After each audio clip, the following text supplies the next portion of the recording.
Story 1. The Phantom Gator of Blackwater Creek. You ever hear the one about the Phantom Gator? No? Well, sit tight. This story's not your usual campfire ghost tale. It's as real as it gets, at least if you ask the locals. My uncle swears he saw it when he was a kid. He isn't the type to make stuff up either. He's a no-nonsense kind of guy. Always was. Anyway, it was sometime in the late 80s when it happened. Blackwater Creek runs through one of the thickest parts of the Everglades. I've never been there myself, but I've heard enough to know it's not a place you just wander into. The water there is black, real thick, like oil. It's got this stagnant, musty smell that sticks to your clothes and hair, even your skin.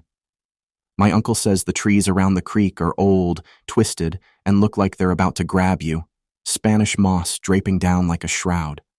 Locals don't go there, not unless they have to. My uncle? He and his buddy thought they'd go out hunting there one evening. Bad idea. They'd been trekking for a few hours when they heard this splash. Now, they were used to seeing gators. Hunting in the Everglades, you see 'em all the time. But this splash? Way too big for a regular gator. They stopped, trying to listen for it again, but everything was dead quiet. That's what freaked my uncle out the most. No birds, no insects, just dead silence. And it was getting cold. Now, in the middle of a Florida swamp in summer, you don't get cold. Not like that. Then, out of nowhere, they see it. Two eyes glowing red, staring at them from across the creek. My uncle says it was the biggest gator he'd ever seen, at least 20 feet long, with this pale, sickly skin that didn't look right. Instead of moving like a normal gator, it just seemed to glide across the water. No sound, no ripples, just floating there. My uncle's friend raised his rifle, but before he could shoot, the thing opened its mouth. It didn't roar, didn't hiss, just this low, rumbling sound that felt like it was vibrating in their bones. His buddy panicked and fired. The shot hit the water, but there was no splash, nothing. The gator didn't even flinch, just kept staring with those red eyes. That's when they ran. They didn't stop until they were out of the swamp, and even then, my uncle says he could still feel those eyes on him. He won't go near Blackwater Creek anymore, and whenever someone brings up the Phantom Gator, he just goes quiet. People say the Phantom Gator's not just an animal, it's something else, something that's been in the swamp longer than we've been around. It doesn't leave tracks, and it doesn't need to eat. It just waits, watching, and if you're unlucky enough to see it, well, you'd better hope it's not your last hunt. Story 2. The Swamp Witch's Cabin. You ever seen those old, run-down shacks deep in the Everglades? The kind that look like they've been there for centuries, rotting away in the swamp?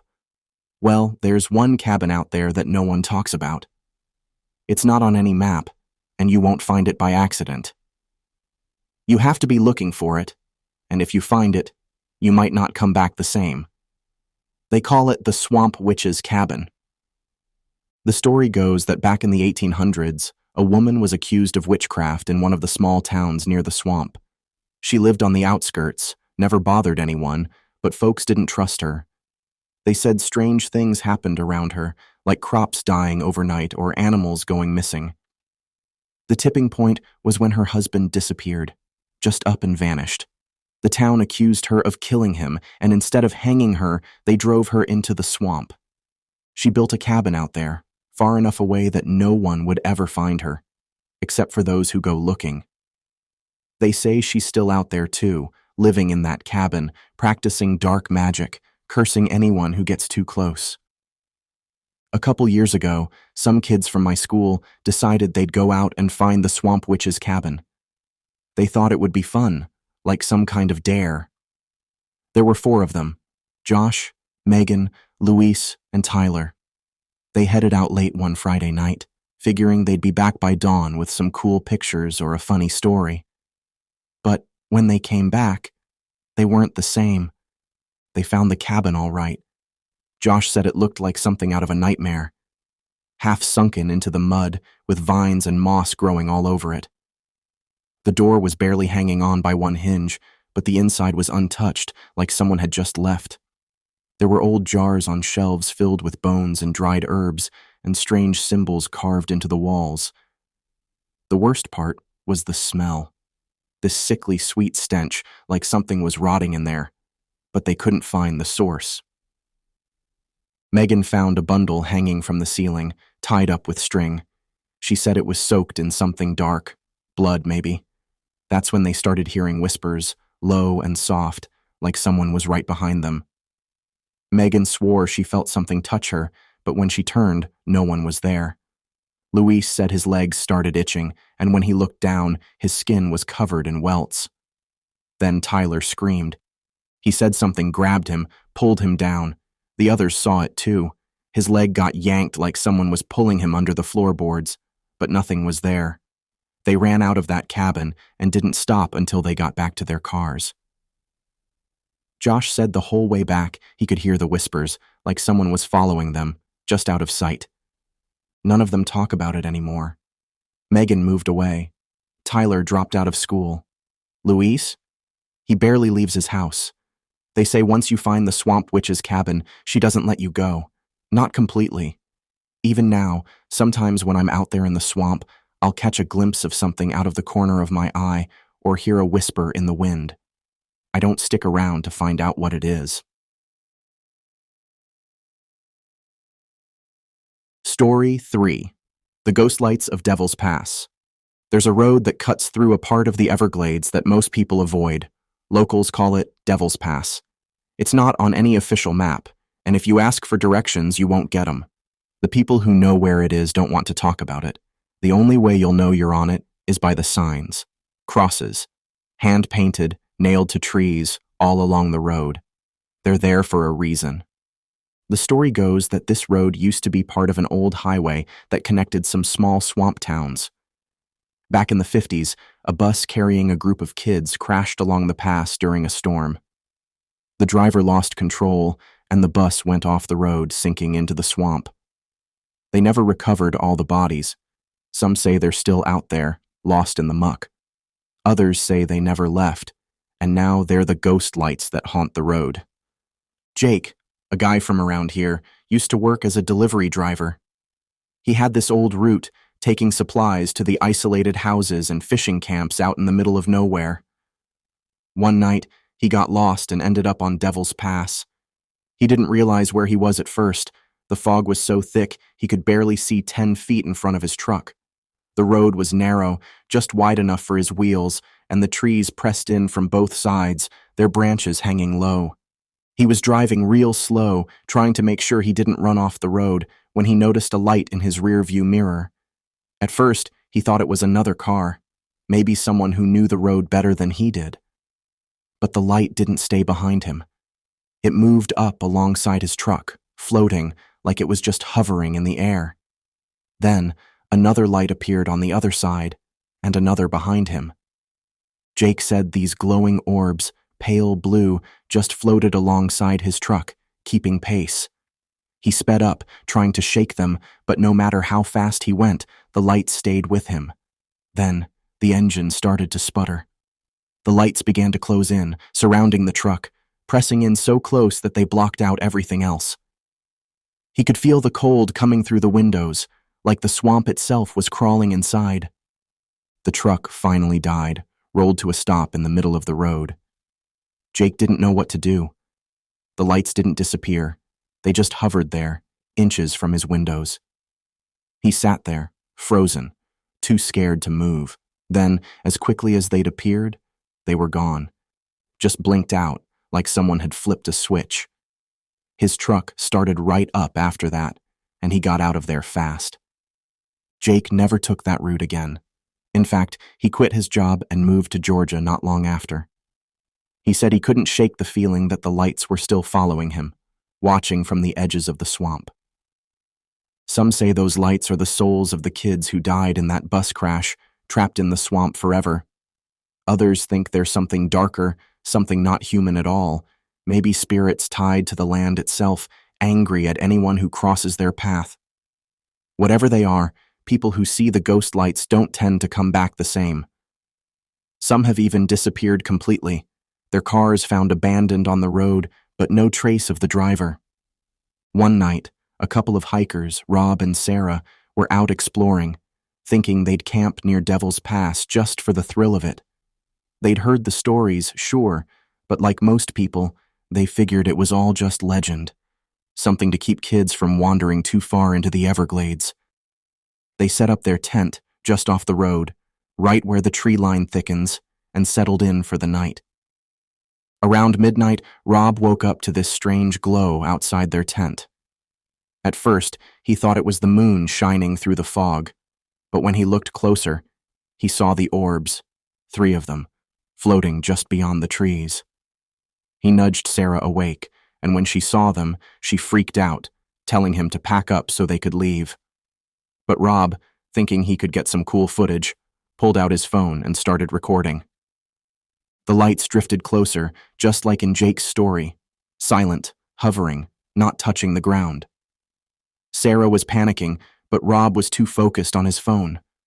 That's when things got weird. The lights started to split, like they were multiplying. Soon, there were dozens of them, circling the tent. The air got cold, colder than it should have been for a Florida night in the middle of the swamp. Then, they heard whispers. Faint, like children laughing and talking in the distance. But there was no one around. No one but the lights. Rob said the last thing he remembered was his phone screen going black and the lights rushing toward him faster than he could react. He woke up the next morning in the middle of the road, his clothes soaked in swamp water. Sarah was gone, and no one ever found her. The police did a search, but they didn't find any sign of her. Not a footprint, not a piece of clothing. Nothing. Rob doesn't talk about it anymore, and from what I heard, he left town not long after that night. Some folks think the lights are looking for someone to join them, to take them back into the swamp where they died. Others say they're a warning, a signal to get out before something worse comes for you. Whatever the truth is, I know one thing. I'm never going near Devil's Pass, and if you know what's good for you, you won't either.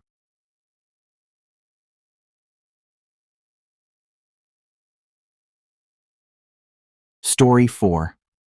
The Curse of the SkinWalker. I wasn't one to believe in old superstitions, you know.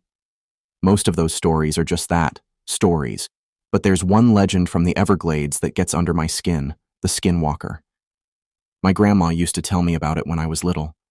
She said it could take the shape of any animal it wanted, even a person, and once you looked it in the eye, you were marked. There's no escaping it. Once it's after you, it doesn't stop. The legend isn't just some Native American tale. It's been twisted and retold in the swamps. They say the SkinWalker lives deep in the Everglades, in places where the sun doesn't shine through the thick canopy and the air feels heavy like it's pressing down on you. My grandma always told me to stay away from those parts, but one summer I found out why for myself. A couple of friends and I went camping out near Loop Road. It's one of the more isolated parts of the Everglades, barely touched by tourists. We thought we were being tough, going off the beaten path, setting up camp where no one else would find us. It was late, maybe 1 or 2 in the morning, when we first heard it, this low, guttural growl. At first, we thought it was just a gator, but it didn't sound right. It wasn't the usual hissing or rumbling you hear in the swamp. It was like something was trying to imitate an animal, but didn't know how. My buddy Jason, always the hothead, stood up and shouted into the trees, daring whatever it was to show itself. Big mistake. The growling stopped, and for a few seconds, everything was dead quiet. Then we heard footsteps, heavy, deliberate, coming toward us from the darkness. The hairs on the back of my neck stood up, and I could feel my stomach tighten. Out of the shadows, this figure appeared. At first I thought it was a man, but as it got closer, I realized something was wrong. Its skin was pale, almost gray, and it was way too thin. Its eyes, man, I'll never forget those eyes. They were too dark, too empty, like they were swallowing up all the light from our campfire. It didn't move like a person either. It was too smooth, too quiet. We all froze. Jason was still trying to act tough, but I could see his hands shaking. The figure kept coming closer, and that's when I saw its hands, or what I thought were hands. They weren't right. They were too long, the fingers too sharp, like claws. It stopped just outside the ring of our firelight, and for a second, it didn't move, just stared at us with those empty eyes. Then, it grinned. The grin stretched too wide, like it was splitting its face in half. That was it for me. I grabbed my stuff and bolted for the car.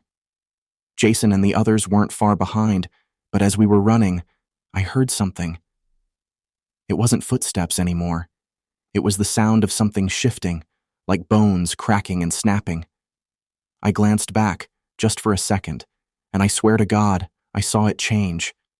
It went from that man-like thing to something else, something with fur and claws.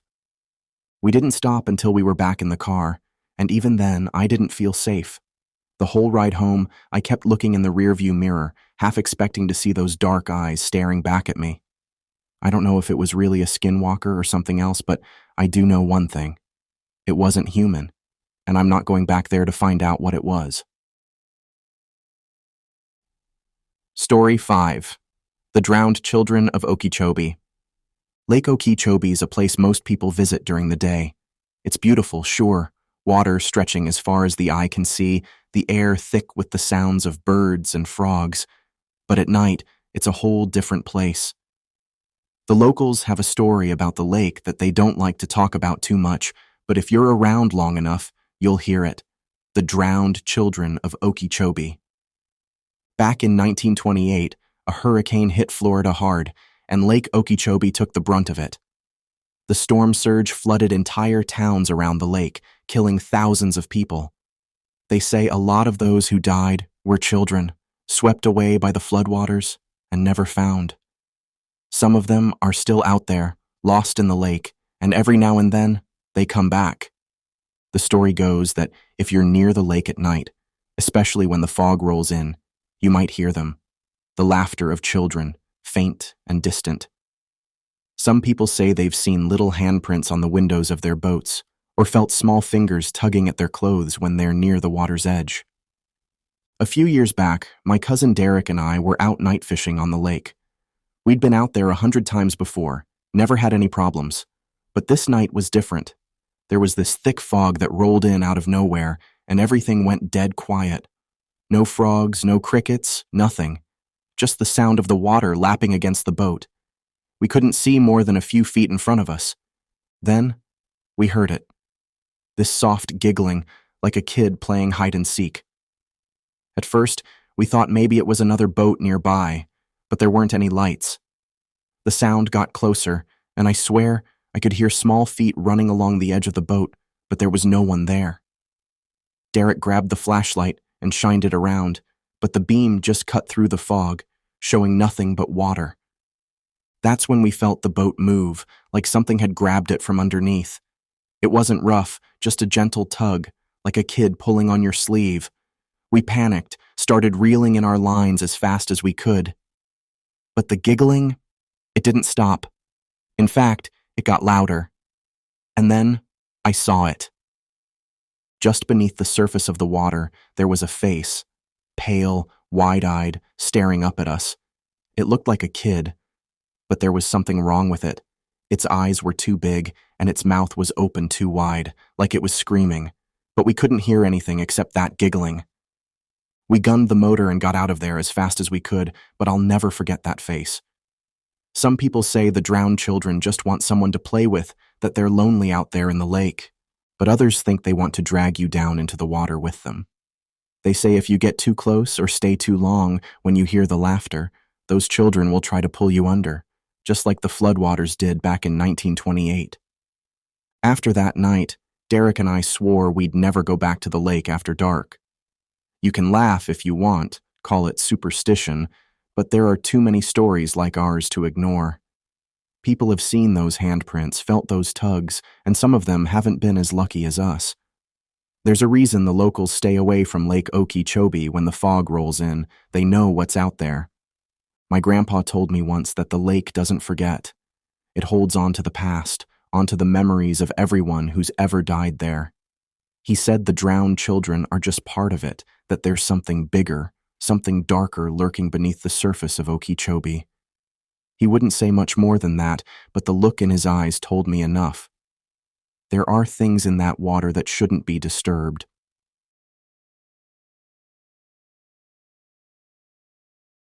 This is not the goat. This is not the goat. You want to see the real goat? Do you want to see who's the real goat? I'll show you a real goat. I'll show you a real goat.